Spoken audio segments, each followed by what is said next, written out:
Across modern times as well as ancient eras, once in a while investigators come across a case that is simply baffling. Try as they might, scouring every possible avenue and asking every possible question, they reach nothing but roadblocks. These cases, be them vehicle explosions, missing persons, bizarre items washed up on beaches, or unexplained deep-water echoes, have remained unsolved for years, decades, heck even centuries. The paperwork of these mysteries has merely been collecting dust on detectives' desks. Until now. Be it the result of never-ending investigations or a fortunate piece of luck, we finally have answers to these once unsolved stories.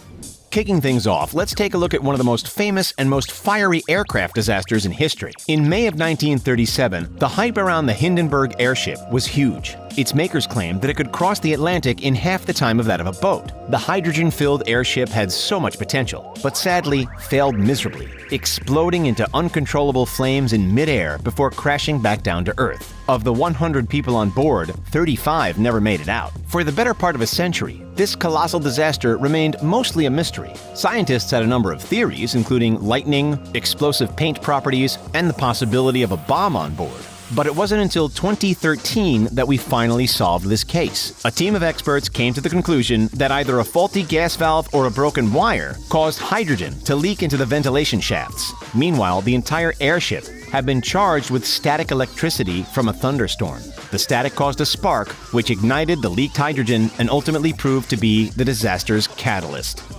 5 years after the notorious Hindenburg explosion, the world witnessed another terrible aviation disaster. On the 30th of October in 1942, an Avro Anson plane took off from an airfield in Patricia Bay in British Columbia for a routine navigation exercise. Just after leaving the runway, the plane and the 4 men on board vanished. The Canadian military carried out extensive searches, but not a single trace of the plane was found. The conclusion was that the plane had crashed, but the armed forces and the police couldn't find it anywhere. The Anson mystery carried over for 70 years, before finally, in 2013, we started to uncover the truth. On Vancouver Island, a few workers from a logging company accidentally stumbled across the remains of both the plane and then one and then all of the passengers. While the cause of the crash is still fraught with uncertainty, poor weather is believed to have played a significant role.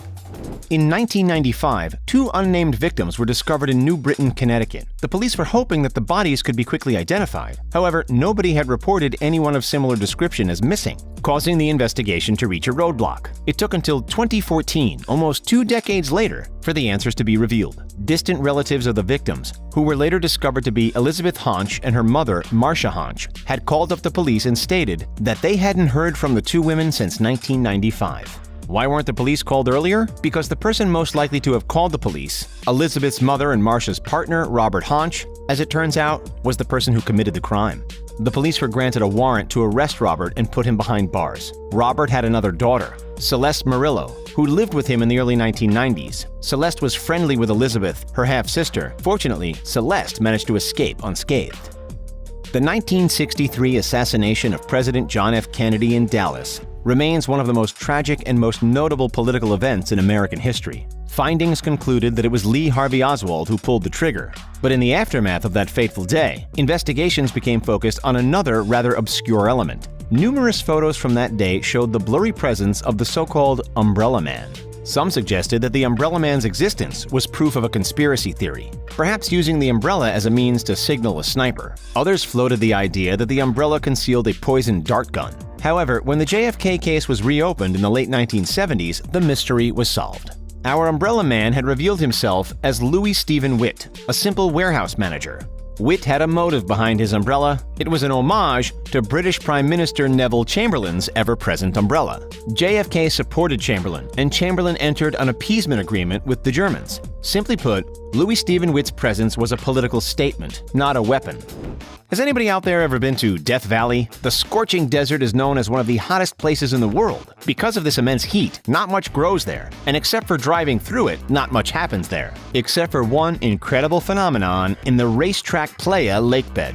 Every decade or thereabouts, giant stones as heavy as 700 pounds have been tracked moving around on their own, leaving behind a clear and picturesque trail of their movement.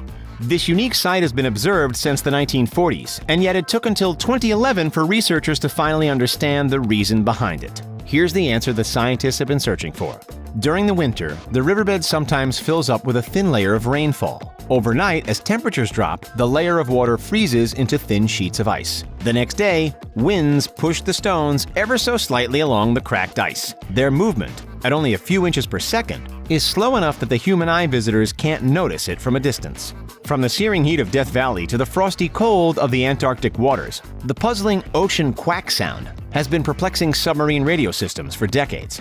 Throughout the Southern Ocean, radios first picked up sounds that resembled quacking ducks about 55 years ago. They were nicknamed the bioduck, and until now, had no identified source. Some scientists speculated that the repetitive low-frequency noise was caused by the movement of ships, perhaps bumping into underwater ice, while others thought it may be coming from schools of fish. In 2013, the truth came to light. Acoustic devices were attached to two minke whales. Those devices recorded the whales making the strange noise, which means we now have conclusive evidence that the bioduck is in fact an Antarctic minke whale.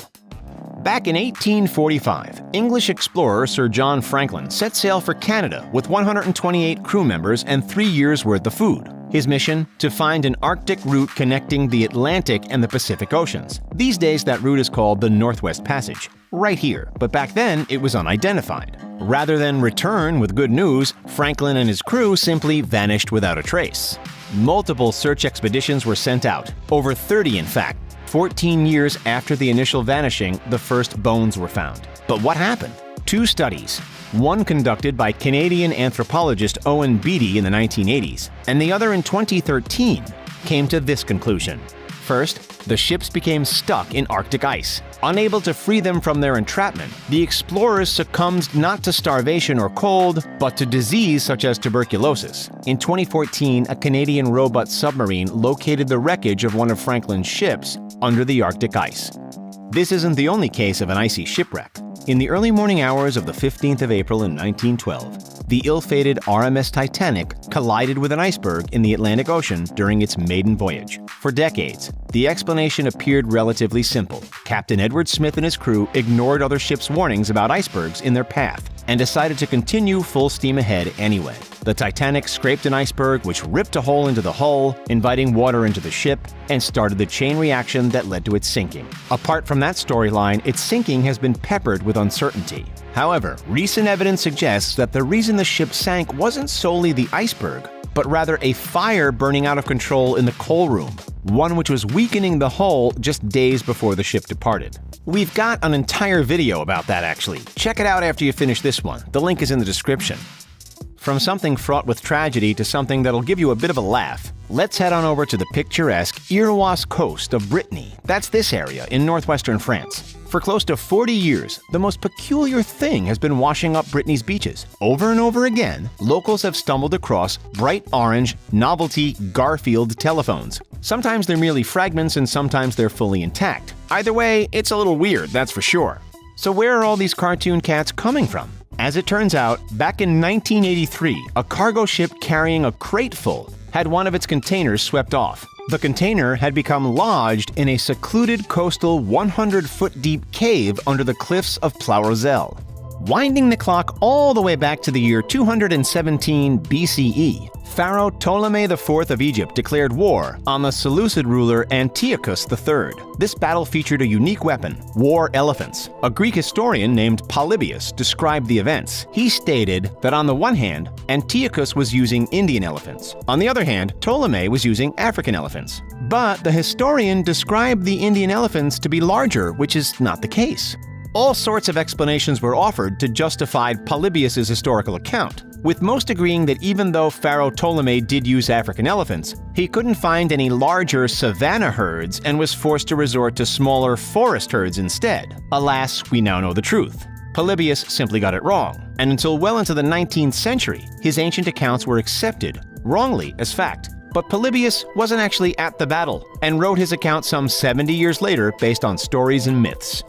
Don't go anywhere just yet, people, because we've got a quick bonus feature for you. Check it out. On Christmas Eve in 1492, Columbus's flagship, the Santa Maria, sank, forcing the famous explorer to make his way back to Europe on board an alternate ship, the Nina. For hundreds of years, Santa Maria, one of the most historically valuable shipwrecks, was lost. But then, underwater archaeologist Barry Clifford made the breakthrough. Dives undertaken early in 2019 confirmed that a ship located off Haiti's north coast was identical in size to the Santa Maria, and Clifford even found a cannon that matched those reportedly carried by Columbus. Ironically, Clifford and his team had already discovered and photographed it years prior, but they didn't realize what it was.